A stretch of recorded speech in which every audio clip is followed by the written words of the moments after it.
And now our first moderator, Eitan Meir, our cherished partner, Director of Development and External Relations for the Tirtzu movement. He will introduce our first panelist, Professor Abraham Sion. Eitan, to you. Goldie, thank you so much. And I first want to start by thanking everyone at Canadians for Israel's Legal Rights, Goldie, Irving, Agnes. This is a tremendous event. We're very proud to be your partners, and of course, everyone at the ZOA as well. Without further ado, I want to introduce our first speaker, Professor Abraham Sion. He is a Professor Emeritus at Ariel University, where he served as the chair for the Center for Law and Mass Media. Professor Sion previously served as Israel's Deputy State Attorney. He is an expert in the Arab-Israeli conflict and earned his Ph.D. from Cambridge University. Professor Sion, thank you so much for joining us.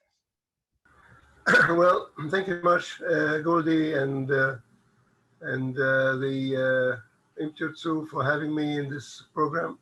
I think it's a very important program. The British mandate for Palestine did not come just in a vacuum. It was preceded by other international documents, international agreements that formed the Jewish rights to the land of Israel, which is called, of course, Palestine. It's a misnomer, but it's, of course, the land of Israel. And Judea and Samaria is called the West Bank. And while even the British forces, when they were during the mandate, they never called it the West Bank, they called it Judea and Samaria. Let me start with saying that it has been since 1967 with the international community was reiterating that the Judea and Samaria is Palestinian Arab territory. This became the axiomatic. Nobody really who speculated that. Nobody really said why. How come that it's a Palestinian Arab territory? Take, for example, the International Court of Justice, who made the judgment according on the Israeli barrier, saying that this is the Arab-Palestinian territory without even thinking of explaining why it suddenly became Palestinian territory. There was never a Palestinian state. Well, I investigated this. It took me about 5 years to make a research on this topic. And I wrote a book entitled To Whom Was the Promised Land Promised? Just to find out if is there any truth in those definitions. And it turned out to be that there is no truth whatsoever in saying that this area is Palestinian Arab territory. In fact, the Arabs have no national rights whatsoever west of the Jordan River. The nation that has the rights is the Jewish nation. Now I want to explain why. It's all started with the Balfour Declaration. Of course, Herzl aroused the feeling of that the Jews are a nation, not just a religion. But they did not have any international basis. The first international basis was the Balfour Declaration. In fact, it was the recognition of the Jewish people as a nation, not just a religion. And the Balfour Declaration states as follows, and I want to read the very short paragraph of the Balfour Declaration. His Majesty's government view with favor the establishment in Palestine of a national home for the Jewish people, and will use their best endeavors to facilitate the achievement of this object. It being clearly understood that nothing shall be done which may prejudice the civil and religious rights of the existing non-Jewish communities in Palestine. Now, if we look at this declaration, first of all, it says that it's in favor of establishment in Palestine of a national home for the Jewish people. First of all, it's in favor of establishment in Palestine of a national home for the Jewish people. Only for the Jewish people, mind you. It doesn't say anything about not giving any national home for the Arabs. This is the first point which I want to make. Secondly, it says that it's clearly understood that nothing shall be done which may prejudice the civil and religious rights of the existing non-Jewish communities in Palestine. In other words, the British government took into consideration the Arabs. Don't ignore them. It took them into consideration. And mind you, it says about the existing non-Jewish communities. It doesn't speak about the Arabs as a whole, as it speaks about the Jews. Here it says that it's for a national home for the Jewish people. And mind you, the Jewish people at that time were not living in Palestine. They were living all around the world, but not in Palestine. The Jewish population in Palestine was about 10% of the total population. There were 600,000 non-Jewish people, mostly Arabs, but there were only 60,000 Jews. So you can see that it talks, every Jew in the world could regard Palestine then, in 1917, as his homeland. Secondly, it says existing non-Jewish communities. In other words, it does not apply to the Arabs as a whole. It applies only to the existing Arabs, not to those who came afterwards. Now, also one should remember that Palestine then did not exist. There was no Palestine. If I take you 120 years ago, just before the World War I, there was no Palestine. There was no Syria. There was no Iraq. The map was different totally. It was all under Ottoman Empire, and the Ottomans ruled the place from 1519 to 1919 for 400 years, and they had the sovereignty of the area. Now, the British government carved out Palestine from Syria for only one reason: to establish a Jewish national home for the Jewish people. Now, this is something that is not, you will not find it anywhere in any books, in any interpretations of the international community. For example, you would not find the ICJ, International Court of Justice, even mentioning the Balfour Declaration, mentioning the San Remo Resolution, mentioning the British Mandate. You don't find this in the Security Council resolutions. You don't find this anywhere. You don't find it also in the Israeli government resolutions. You don't find it anywhere. It's as if it doesn't exist. They just ignore it. This is one thing that we should learn from our failure to put down this very important finding. Now, the Arabs were granted civil and religious rights only.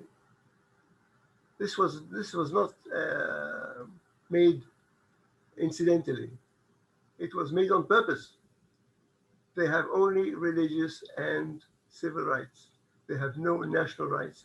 They have no political rights in Palestine. And Palestine then was on both sides of the Jordan. I'll come to the fact of the first partition that happened then. Excuse me. Now, one would ask, why would the British government safeguard the rights of the Arabs?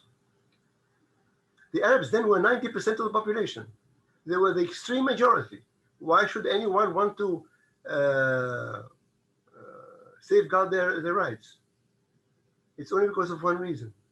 Because even then it was envisaged that the Palestine will become a Jewish state.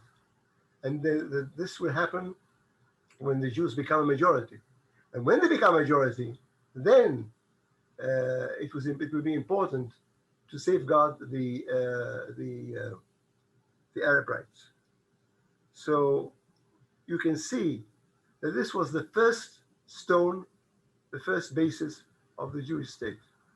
When we speak about national home, we don't speak about a state. It's because of well, shall we say two reasons. One, this term was introduced by the Jewish people, by the Jewish Zionist Federation, who took it from the first Congress, Zionist Congress in 1897 from Basel. Then they did not use the state, they used the national home, which they really meant a state. Another reason is because the British government took this as an experiment. Why? Because it did not only depend on the British government, it depends also on the Jewish people.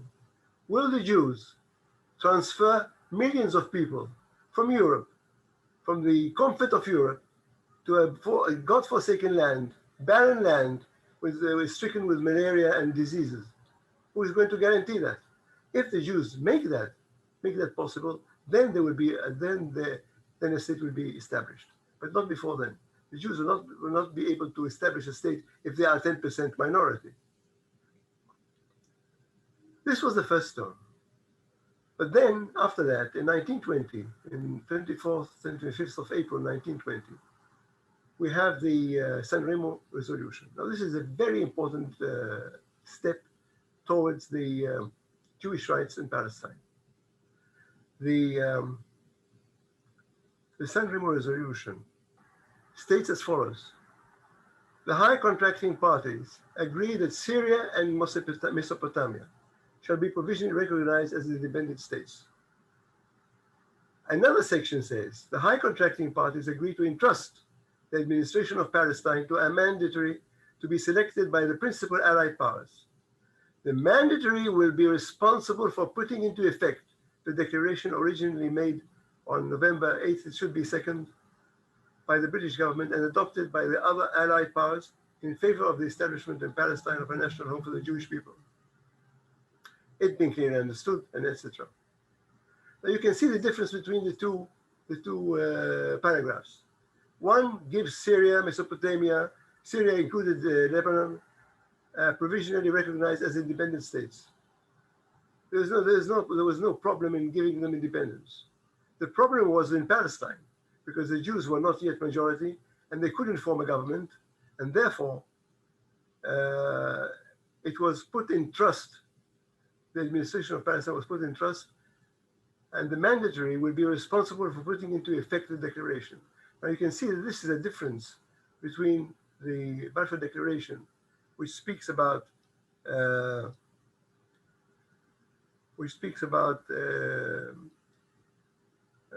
will use its best endeavors to facilitate the achievement, and it is in favor of the establishment of Palestine of a national home.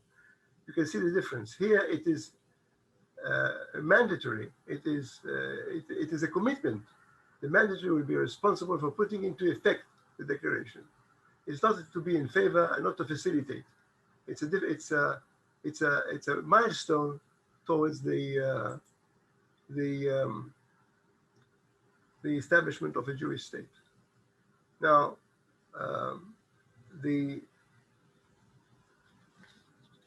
this was followed by the British mandate. In fact, before the British mandate, there was the Treaty of Sèvres, which spoke about the same in Articles 95 and 96. It speaks exactly about introducing or endorsing the Balfour Declaration into a treaty, into international treaty. Now, all these documents were international documents with international significance. Even the Balfour Declaration, which was actually made by the British government to the Zionist Federation, one can say that this is a commitment between two parties. It was not a commitment between two parties, because it was endorsed and it was confirmed by the other principal allied powers and by the two houses of Congress in the United States and by President Wilson. So they were in fact confirmed by the victors of the war. Now, it's important to put in here an explanation. At that time, I talk 100 years ago, if a victorious country occupied territory, it could annex it. It could annex the territory to its own territory. But because of the 14 points of President Wilson, there was a decision that instead of annexing the Middle East to the principal Allied powers, they decided to use the system of mandate. What is a mandate? A mandate is to bring the population, the retarded population, to a situation where they can form their own government after educating them to become a state. Now, this happened with Syria, Lebanon, and Mesopotamia, which was Iraq, which was later Iraq, and with Transjordan, and also with the Hijaz, not with Palestine. In Palestine, it was put in trust because they decided to do that. Now, sometimes I hear that the Arabs say, who authorized the British or the Allied powers to give this land to the Jews? It belonged to the Arabs. How come they, what was their authority to do that? Well, I say that they had full authority to do that. I'll tell you why. Because under section 132 of the Treaty of Sevres, and the Treaty of Sevres is an international document. Under the Treaty of Sevres, the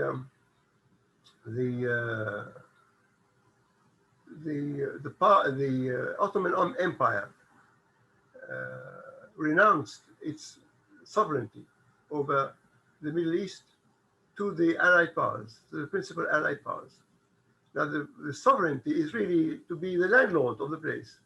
So when the sovereignty passed from the Ottoman Empire to the British government or to the Allied powers, they were the only ones who could deal with the area, to dispose of it as they saw fit. And they saw fit to make this division. The division was between the Arabs, the Arab nation, and the Jewish people, not between the Palestinians. There was no Palestinians at the time.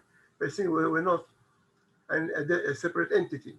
They were part, in fact, they were considered the inhabitants of southern Syria, and they were part of the Arab nation. So the two contenders at that time were the Jewish people and the Arabs who fought with the Allied powers. The Jewish people, in fact, got the promise of the Balfour Declaration. The Arabs got the promise of the McMahon resolution, McMahon agreement. Now, the Allied powers, the principal Allied powers, decided to divide the area between the Arabs and the Jews, not the Palestinian Arabs. So the Palestinians have really no say on the matter. And then we come to the third stage, or the third layer in the whole thing, and this is the British Mandate. Now, the British Mandate is a fantastic document. It's entirely concerned with the Jewish people. It came to solve the problem of the Jewish people, not of the Arab nation. It came to solve the problem of the Jewish people. And when we look at this document, it says, whereas the principal Allied powers have also agreed that the mandatory should be responsible for putting into effect the declaration originally made on November 2nd and adopted by the said powers in favor of the establishment in Palestine of a national home for the Jewish people. It being clearly understood, etc. British mandate for Palestine was concerned mainly with the Jewish people. First of all, it recognized that the Jewish people were returning to their own homeland, reconstituting their home in the territory. So nobody can say that they are colonialists or they invaded the territory like say people who came into Australia or New Zealand and so forth. They were coming back to their own country, and this is very important point. Then the whole mandate was concerned with giving the Jews immigration, settlement on land, passports, Palestinian passports, Palestinian citizenship, and so forth. So the mandate was a very important document to establish the right of the Jewish people in Palestine. Now, what happened? The British were tired of the wars. They had the First World War, and the First World War was really made them bankrupt. Their budget was bankrupt. They did not want to go into any more skirmishes or for wars. That's how Transjordan was established, because Abdallah was the son of Hussein from Hijaz. He wanted to fight the French to restate his brother as king of Syria, king in Damascus. And the British came to him and said, well, we'll give you Transjordan. So they took Transjordan out of Palestine. If you look at the section 25 of the mandate, you will find that there is no doubt that the eastern part of the Jordan River was a territory part of Palestine. It was carved out to give the British, to give the Arabs another state. Now, in 1920, 1921, 1929, 1933, 1936, and so forth, there were pogroms made by the Arabs. And always it was the Jews who were the victims. In each pogrom, the British appointed a committee to look into the matter. And those committees invariably found that the Jews were attacked, but they were always to blame. It's amazing. You see the report and you don't believe it. They start with saying that the Jews were the victims, but then they say the Jews were also responsible for this because they either did that or the other. What we should learn from this is that we should stand for our rights. We should have put forward the Balfour Declaration, the San Remo Resolution, and mainly the mandate, which was the solid document that gave the Jews the right to Palestine. Now, why I'm saying it's only west of the Jordan River, because there is a discussion whether the eastern part is still part of Palestine or not. But certainly, Samaria, Judea and Samaria and Gaza are part of Palestine, and the Arabs have no national rights there. So my university, Ariel University, is not in a Palestinian territory, as the many communities in the world think. So it is in Israel, and Israel has the full right to have the settlements there, and putting Israel on the dock each time that they build another house or the balcony is just wrong. This is contrary to international law. Thank you. Thank you so much, Professor Zion. That was fascinating. And I see someone wrote in the comments to have another webinar giving the professor more time. I completely agree. We'll talk about that in the future.